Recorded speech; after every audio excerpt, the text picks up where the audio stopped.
Hi, I've just made myself some dinner. I don't know, it's probably 6:30, I suppose. You can see the creek behind me there. It's beautiful. Yeah, I've just made myself some dinner. I don't know if you can see it there. So we got some nice salad and tomatoes, coleslaw, homemade coleslaw with pretty much all the vegetables are from the Longridge. So that's been great. I brought one red cabbage back and some what did I bring back? Some zucchini, carrots, uh, spring onions, tomato. Yeah. So yeah, I've been eating coleslaw for like 10 days now. So I just made a new batch actually, and it's just keeping like the red cabbage just keeps amazingly. So it's great. I wanted to talk to you guys about whether at what point you think you're too old to be out camping. Um, I'm 62 in a couple of weeks, and I've been camping for ever, forever.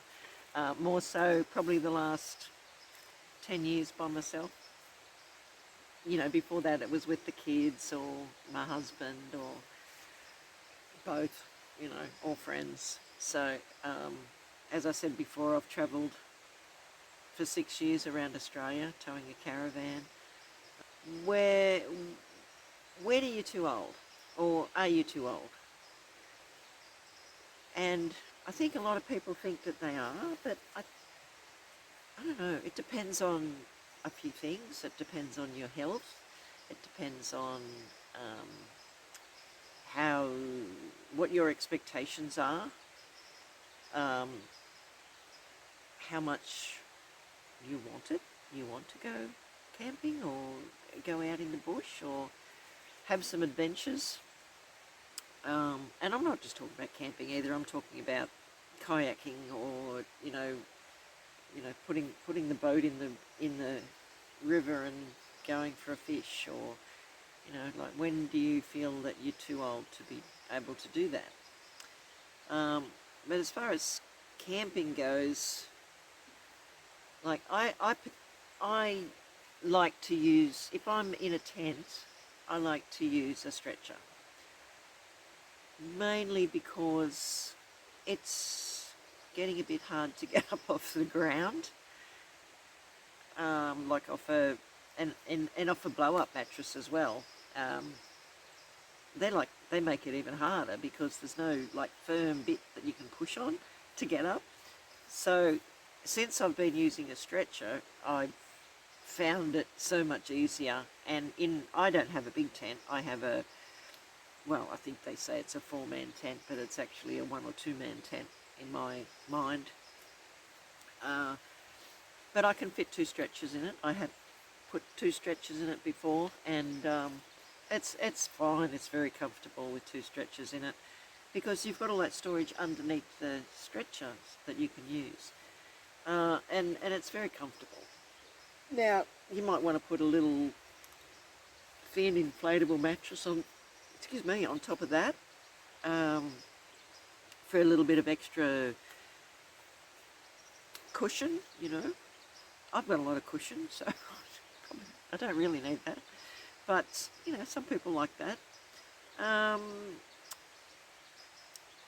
I've had friends and I've spoken about this before, that have the raised swags. So they're like a swag, but they're up on a stretcher. And you can, in my situation where I've got the car and with the awning, I can, sorry, I'm sitting at my car, so I'm showing you where the awning is. So you can just put the awning out and put the stretcher up underneath that, and your kitchen's out the back, like I've got here, which I'll just show you. It's my little kitchen here, and That's a slide out table, actually. It just slides in under the bed. But,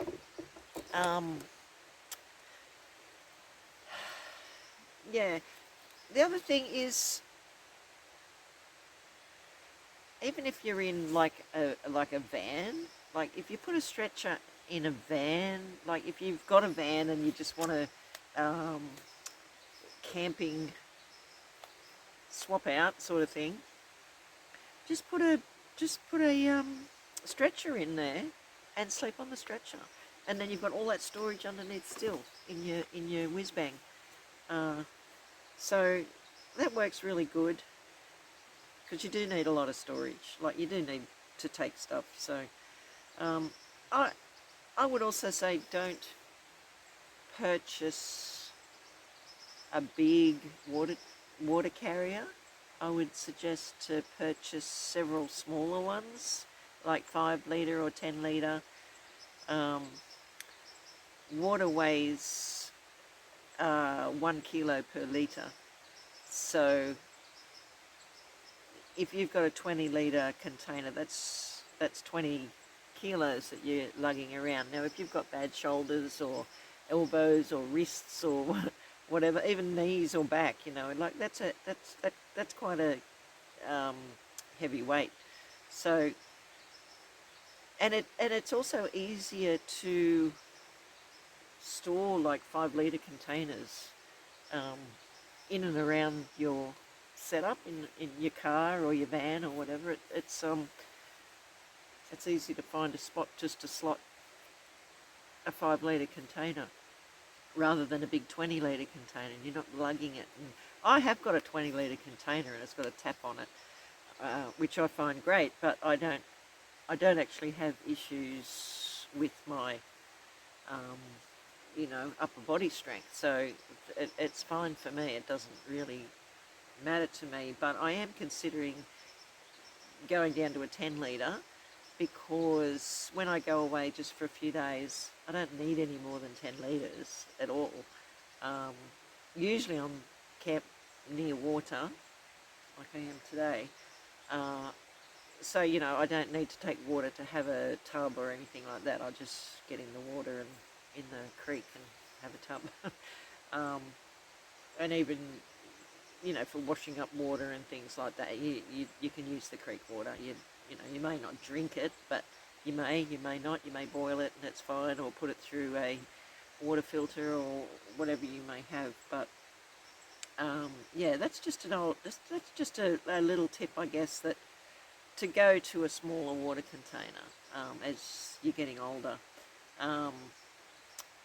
And with anything that you do, if you've got a back issue or if you've got a knee issue or shoulder issues, they seem to be the main thing, or hips, a couple of friends have had some hips replaced, but so they're right now, but yeah, like all our bits just start wearing out a bit.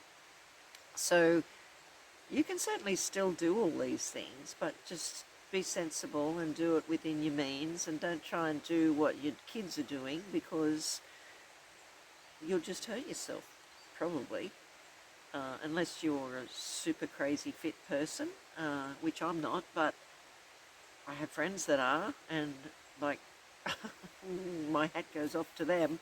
But a particular windsurfer I'm thinking of, you know who you are. Yeah, so just do things within your means, that's all. That's all I want to say. Eat healthy,